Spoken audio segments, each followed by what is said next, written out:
මට පුතෙක් මුණ ගැහුණා. එයා ඉංජිනේරුවෙක් වෙලා හම්බ කරපු ඉස්සල්ලාම ධනෙන් සෑයක් හැදුවා. තවම Tamanට වාහනයක් ගත්තේ නැහැ.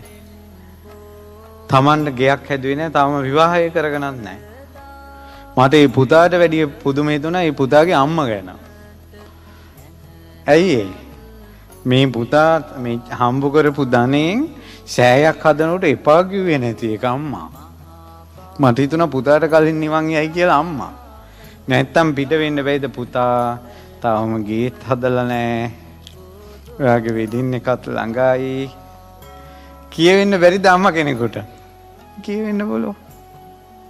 ඒ අම්මමයි පුතාගේ අත ඇදගෙන ඇවිල්ලා ස්වාමීනි මගේ පුතාට පින්සිතවිල්ල පහළ වෙලා තියෙනවා කියලා ඒ සෑය හදන එක සම්පූර්ණයෙන් බාරගත්තා. දන් දෙන මිනිස්සු ඉන්නවා. ඒ කොල්ලට මහාන වෙන්න බැරි වුණා. ඒ කොල්ලට මහාන වෙන්න බැරි වුණා. ගෙදර එකම පුතා. මහාන වුණා නම් එයා ළඟ ලෝකයක් දන ගහනවා. ඒක එයාට කරගන්න බැරි වුණාට එයා අම්මලාගේ හිතත් ඉරිදවන්නේ නැතුව හොඳට ඉගෙනගෙන ලෝකයක් දන ගහන සෑයක් හැදුවා. ඒකයි මං කියන්නේ එක්කෝ ඊලන්දාරින්න මේ කියන්නේ එක්කෝ උඹලගේ ජීවිතේ පරිවර්තන වෙන්න ඕන අනිත් කෙනෙක් අත් දෙක එකතු කරන ජීවිතයකට. එහෙම නැත්නම් ඔබ ලෝකයක් දන ගහන වෙහෙරක් කරවන්න ඕන. Taman ළඟ වැන්දේ නැති වුණාට. ඒ වගේ මිනිස්සු තමයි වෙහෙරවල් හදන්නේ. මිනිසුන්ගේ අත්හැරීම. එක දුවෙක් හරිම දක්ෂ ළමයෙක්. අඩු වයසින්ම එයා ඉංග්‍රීසි මාධ්‍යයෙන් මං හිතන්නේ විභාගය කළා. අඩු වයසින්ම ડોක්ටර් කෙනෙක් වුණා. එයා මොකද කළේ? එයාගේ මූලික ධනෙ එකතු කළා අවුරුදු ගාණක්.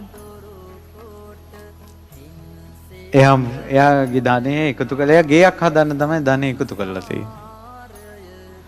ඊට පස්සේ දැන් ගේ හදන්න ප්ලෑන් කරනකොට මෙයාට හිතුණා මට කලින් මම බුදුරජාණන් වහන්සේට ගෙයක් හදන්න ඕන කියලා ඉස්සෙල්ලාම ගලේ බුදු කුටියක් හැදුවා. බුදු කුටි එයා හැදුවේ මං හිතන්නේ අවුරුදු 3ක හෝ අවුරුදු 4ක සම්පූර්ණයෙන්ම වෛද්‍ය වෘත්තියෙන් ලැබුච්ච සියලු මුදල් වලින් හැදුවේ. තමන් ගෙට ගෙවදින්න කලින් වීත රාගී වීත දෝසී වීත මෝහී දෙපා ඇත්ත උන් අතර අග්‍ර බුදුරජාණන් වහන්සේට කුටියක් හැදුවා ස්වාමීනි සිරිපා තබන්න කියලා. ඒ ළමයි නිවන් යන්නේ නැද්ද? තමන් දුන්න දාණයම ඡාගානුස්සතියක් කරන්න ඕන. මේ ලෝකේ වෙන කෙනෙකුට කරන්න බැරි දෙයක් මම කළා. අත්හරින්න බැරි දේවල් අත්හරින්න. දන් දෙන්න බැරි දේවල් දන් දෙන මිනිස්සු ඉන්නවා. දන් දෙන මිනිස්සු ඉන්නවා.